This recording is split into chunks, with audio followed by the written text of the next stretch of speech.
పొద్దుమ్మ రాత్రి కాదు, వీకెండ్ అసలే కాదు. పట్టపగలు దాటి పొద్దుగుకేయాలకు డ్రంక్ అండ్ డ్రైవ్ టెస్ట్ పెట్టిరు ఈ నిజామాబాద్ ట్రాఫిక్ పోలీసు వాళ్ళు. ఇక చూడు ఒక్కొక్కరు ఊదుడు పర్ఫార్మెన్స్ ఎట్లుందో.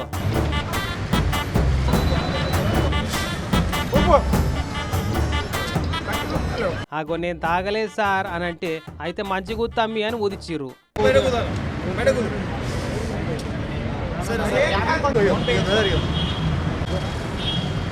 అబ్బో చూస్తే మూతి మీద మీసం కూడా సరిగ్గా పెరగలే కానీ వైభవ్ సూర్యవంశీ క్రికెట్ సెంచరీ కొట్టినంత అల్కగా సెంచరీ కొట్టిండు కదా తమ్ముడు. ఇక ఈ కాక సంగతి ఏందో.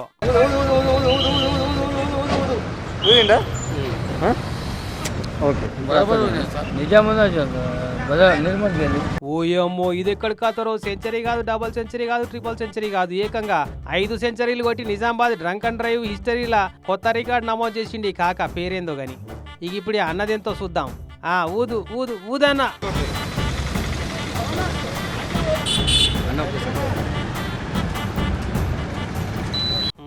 డబుల్ సెంచరీ కొట్టిండు అన్న కూడా. ఇక ఇట్లా సెంచరీకి తక్కువైతే ఎవ్వరు కొడతలేరు. పగటాలకు చురువు చేసి పొద్దుకెటాలకు చేపలు పట్టినట్టే పట్టిరు మందు బాబులను. ఇట్లా వారం రోజులనే 100 మంది మందు బాబులను దొరకబట్టిరట. ఇట్లా దొరికిన వాళ్ళకు ఫస్ట్ సార్ అయితే 10,000, సెకండ్ సార్ అయితే 15,000 దండుగేసిర్రు.